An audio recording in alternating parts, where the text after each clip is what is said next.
Halo, selamat pagi semuanya. Sebelumnya Miss mau ucapin selamat Natal bagi yang merayakan dan selamat tahun baru 2021. Semoga walaupun kita masih berada di musim pandemi yang belum memungkinkan kita untuk ketemu secara langsung, tapi harapan Miss di tahun 2021 ini hubungan dan pembelajaran kita semakin baik ke depannya.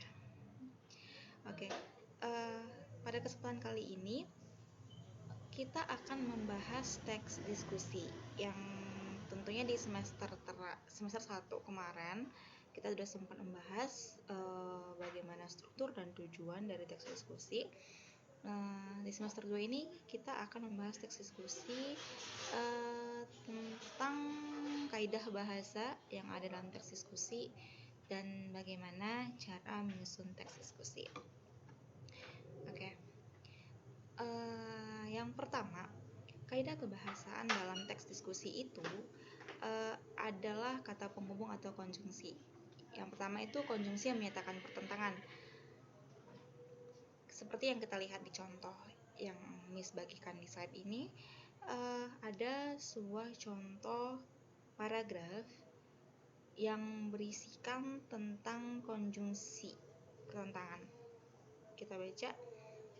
Memang permainan ini memiliki banyak dampak positif seperti yang dijelaskan di atas, tetapi permainan daring memiliki dampak negatif yang tidak kalah banyaknya.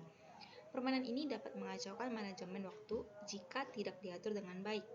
Banyak kasus di mana pemain yang kecanduan permainan daring bermain hingga lupa waktu dan melalaikan segala tanggung jawab dan pekerjaannya di dunia nyata seperti bolos sekolah.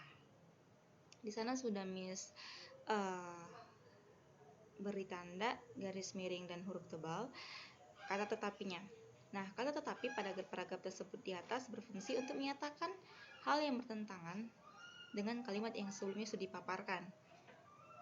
Kalau contoh-contohnya sendiri itu kalimat konjungsi pertentangan itu ada seperti akan tetapi, namun, sedangkan, meskipun demikian, meskipun begitu, dan masih banyak lagi. Oke. Yang kedua itu ada konjungsi kata penghubung sebab atau yang kita kenal dengan kausal. Kalau di kelas 8 itu di materi teks eksposisi itu sudah dijelaskan pasti ada kata penghubung sebab kausal. Kalau masih ingat itu konjungsi sebab menjelaskan bahwa suatu peristiwa terjadi karena suatu sebab tertentu. Dalam hal ini, anak kalimat ditandai oleh konjungsi sebab, induk kalimat merupakan akibatnya. Jadi perlu diingat dalam kata penghubung sebab itu, anak kalimat itu yang ditandai oleh konjungsi sebabnya. Sedangkan induk kalimat merupakan akibatnya. Jadi induk kalimat itu merupakan akibat dari si anak kalimat yang ditandai dengan konjungsi sebabnya. Nah, contoh-contoh konjungsi kausalnya itu apabila, sebab, jika, karena gitu. Kemudian yang ketiga ada konjungsi akibat atau konsekutif. Konjungsi akibat menjelaskan suatu peristiwa yang terjadi akibat suatu hal yang lain. Yang perlu diingat adalah anak kalimat ditandai konjungsi yang menyatakan akibat, sedangkan peristiwa dinyatakan dalam induk kalimat. Nah, jadi ini konjungsi akibat ini kebalikan dari konjungsi kausal tadi. Kalau kausal tadi itu kan anak kalimatnya itu merupakan sebab, jadi si induk kalimatnya merupakan akibatnya. Sedangkan kalau di konjungsi akibat ini, anak kalimat yang ditandai konjungsi itu yang menyatakan akibatnya. Sedangkan induk kalimat itu merupakan peristiwa atau hal yang menyebabkan suatu kejadian berefek kepada anak kalimatnya. Adapun contoh-contoh dari konjungsi akibat itu adalah sehingga, sampai, maka, atau akibatnya. Nah, yang keempat itu adalah konjungsi penegasan. Konjungsi penegasan itu menghubungkan hal yang menegaskan. Contohnya itu bahkan, malah, lagi pula, apabila, jangankan, selain itu gitu. Nanti di Google Meet kita akan bahas contoh-contoh kalimat atau contoh-contoh paragrafnya. Nanti kita juga akan panjang lebar membahas yang di buku BI kita sebenarnya ada contoh-contohnya. Nah, yang kemudian yang kelima, kaidah kebahasaan yang terdapat di dalam teks diskusi itu adalah kohesi dan koherensi. Kohesi merupakan hubungan keterkaitan antar posisi yang dinyatakan secara eksplisit atau gamblang atau secara blak-blakan oleh unsur-unsur gramatikal, unsur-unsur kamus, dan semantik dalam kalimat-kalimat yang membentuk wacana. Itu dikutip dari buku Hasan Alwi tahun 2003 halaman 427. Sedangkan koherensi adalah pengaturan secara rapi kenyataan dan gagasan, fakta atau ide menjadi sebuah untaian yang logis sehingga mudah memahami pesan yang dikandungnya. Koherensi yang merupakan keterkaitan antara bagian yang satu dengan yang lainnya sehingga kewacana tersebut mempunyai kesatuan makna yang utuh.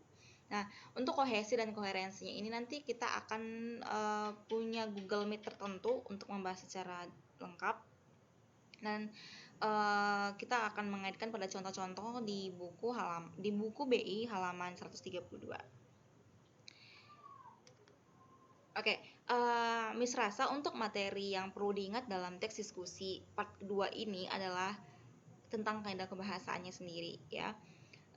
Jadi kemarin itu di semester 1 kan kita kan sudah buat contoh dari teks diskusi nih secara berkelompok.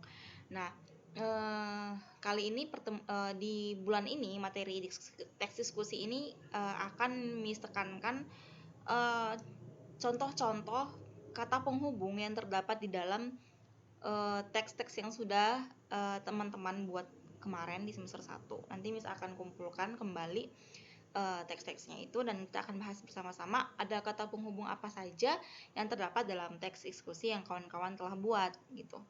Dan untuk pertanyaan-pertanyaannya, untuk diskusinya kita akan selanjutnya akan lebih mendalam bahas di Google Meet. Oke, sekian dulu untuk materinya. Selanjutnya nanti kita akan ada sesi tanya jawab di pertemuan selanjutnya. Terima kasih. Tetap jaga kesehatan, tetap jaga jarak kalau memang lagi keluar, dan tetap melaksanakan 3M supaya harapannya corona cepat berakhir dan kita bisa bertemu kembali secepatnya di sekolah. Terima kasih.